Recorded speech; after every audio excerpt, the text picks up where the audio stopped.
scale certainly is beyond anything that anybody has previously experienced. And the simple fact is that there's a fundamental asymmetry of vulnerabilities here. Put crudely, there is a lot less that the West wants to steal from China than China wants to steal from the West. I mean, that in time will balance out, but for the time being, China's appetite, for intelligence about the West and the capacity to exercise influence in the West covertly is virtually limitless. There are huge resources being applied to this, and also China is able to achieve a kind of multiplier effect through the way in which it makes its technology available, particularly to countries in the developing world. That really gives them quite a significant advantage. In terms of sophistication, I would say that the picture is a bit more mixed. China's cyber operations used to be characterized by rather lax tradecraft. They didn't seem to be trying very hard to conceal who they were. We've seen a marked increase in sophistication there. When it comes to human intelligence operations, these tend to be characterized by a combination of quite sophisticated assessment of vulnerabilities and how to exploit them, but comes with a rather tin-eared approach to the cultural dimension.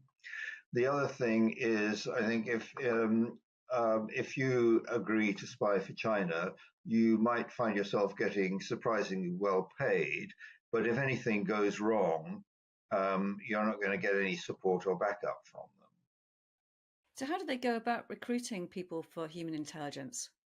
Well, pretty much the same way everybody does it and has done since the dawn of time, really. That they look at, they identify people who either have or might have the potential to acquire access to useful intelligence, study them, and of course, with modern social media, it's orders of magnitude easier to do this than was the case before.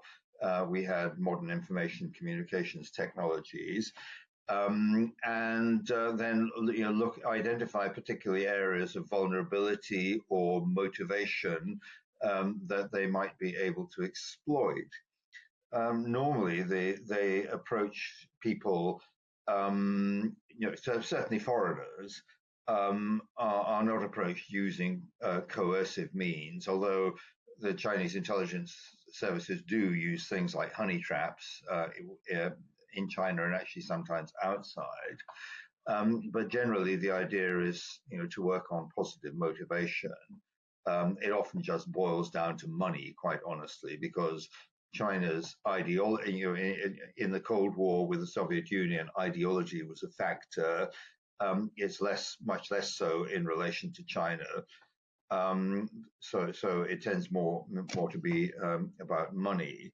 I mean, a case in point, I think I cited in that article, was a former CIA officer, Kevin Mallory. He was down on his luck, unemployed, behind with his mortgage. His profile on LinkedIn made it pretty clear that he had worked for the CIA and was desperate to look for employment.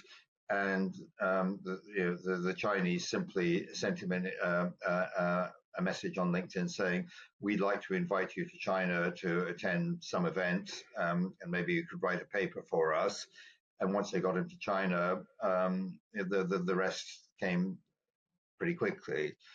We're seeing now quite a lot of approaches to foreign students studying in China, where they're of course totally accessible,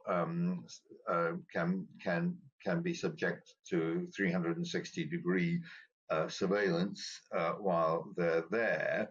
And of course, these students in the main do not currently have access to what we would consider intelligence, but the hope is that they can be steered into positions where they can acquire such intelligence. And in a very real sense, that is the kind of holy grail for any intelligence organization.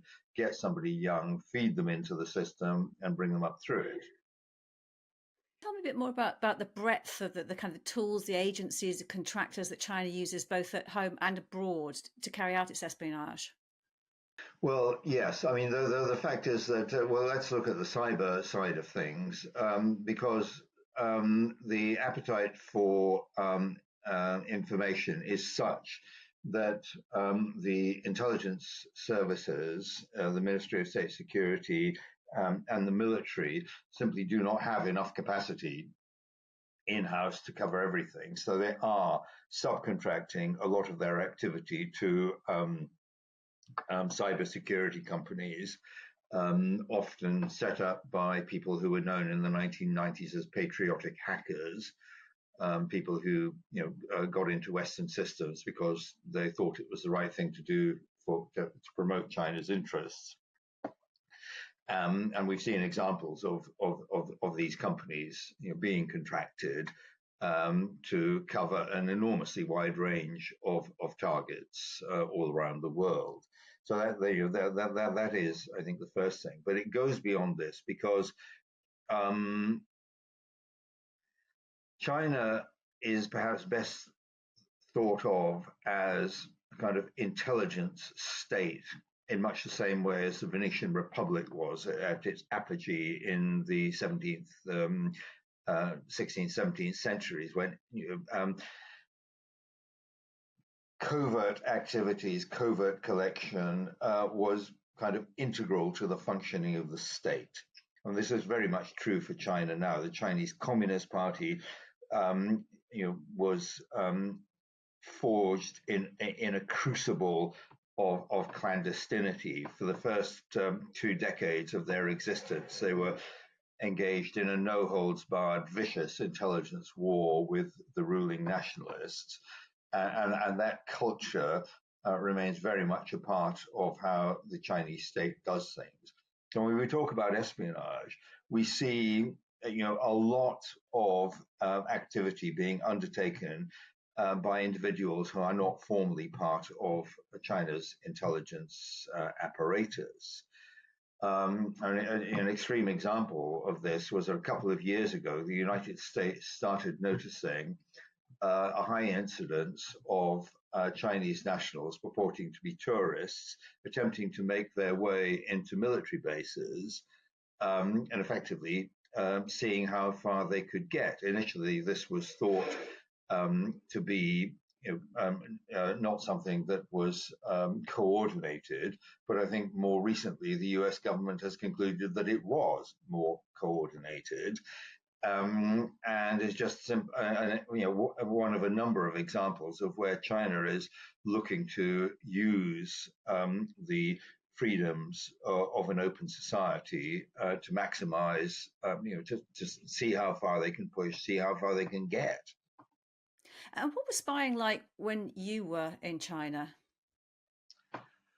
Well, there's not much I can say about that. I would simply say that China is what my colleagues in the CIA would refer to as a denied area, by which it's meant that everything imaginable is against you. The entire system is designed to ensure that it's going to be very difficult for anyone securely to meet, have contact with, recruit, and run agents within China. And I think that remains even more the case today when you have pervasive technological surveillance, facial recognition cameras everywhere. You've got a so-called grid management system in which all cities, towns are divided up into grids, with one individual being responsible for monitoring and reporting on all activities that take place within their particular grid. And of course, the ability of the Chinese intelligence services in country to monitor your technology your phone and other digital apparatus round the clock. So it is a very big challenge to operate in a country like that. And how would you judge the threat posed by China to the West, and how good do you think the West defences are? Well, I think that's very difficult. The first part of your question is quite difficult to answer because a lot of the threat is, one might say, hypothetical rather than real and imminent. Things like, for example, China's theft of population level data sets. Obviously, it's not desirable for them to do that. They're doing it for a range of purposes. Some of these purposes may never really come to anything. So that makes it very difficult. But I think in terms of, I think probably the biggest concern when it comes to Chinese espionage, and I would add covert activities writ large, is in terms of their efforts to exercise political influence through a variety of means. I mean, at the end of the day, for the Chinese Communist Party, the overarching priority is to maintain the political and ideological security of the party, which means that they cannot tolerate any criticism or pushback against their system anywhere in the world. So a key imperative is to neutralize any opposition or criticism wherever it may occur. And we're seeing a lot of focus now on that within the West, using commercial relationships, elite capture, and more covert techniques, I think, such as seeking covertly to exercise influence in governments, in legislatures.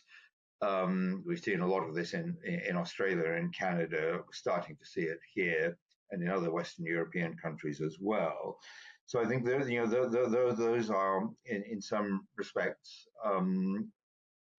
greater worries than some of the more conventional Chinese espionage activities in pursuit of national security and national advantage.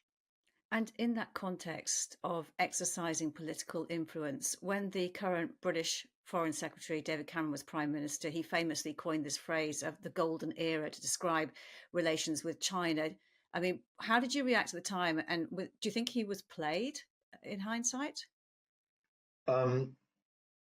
I do think that there was a certain element of naivety in that. It's fairly clear. I mean, I wasn't involved in government, so I can't really comment from the inside, but it seemed fairly clear to me that the concerns of the UK security community had not been taken into account when adopting this approach. That said, I can understand why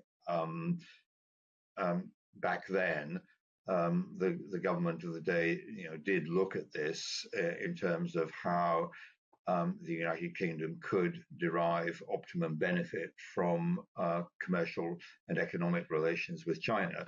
And I think this is a challenge for any country that's basically not China or the United States, which is how when dealing with China, to reconcile the interests of the economic ministries and the security ministries, which pull in very opposite directions.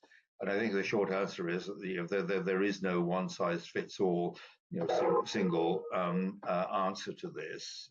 Each country has to work it out for itself. And in this regard, policy will not be static. I think we will see the dial shifting to some degree from one to the other, depending on the circumstances. How well do you think we understand China? I mean, you believe that President Xi uses nuanced language to shape perceptions, determine outcomes. How he uses it and influences people, for example, and our language skills are not very advanced in Mandarin. How well do you think we can really get a grasp of the Chinese ambition and how it wants to view the West? Do we understand it properly? Not as well as we should, but that doesn't mean it's impossible. I mean, I think the Chinese like to kid themselves that they are so difficult to understand that we're never going to be able to do it. I think a few years ago they seemed to operate in the naive conviction if they said something in Chinese but not in any Western language, we would not notice. I think they've kind of woken up to that now and realized that yes, we do. People like me do read to and listen to this stuff. We do take note of what they say in Chinese. We don't have anything like as much linguistic expertise or area and cultural knowledge as we should. Certainly not within government circles. I mean, there are efforts now. Certainly, the intelligence community is working hard, and I think successfully, to remedy this deficit. It's not their fault. Let's not forget that for the previous decade, the intelligence and security communities had perforce to be focused on the threat from transnational terrorism. There is only so much resource to go around, but it's starting to happen now.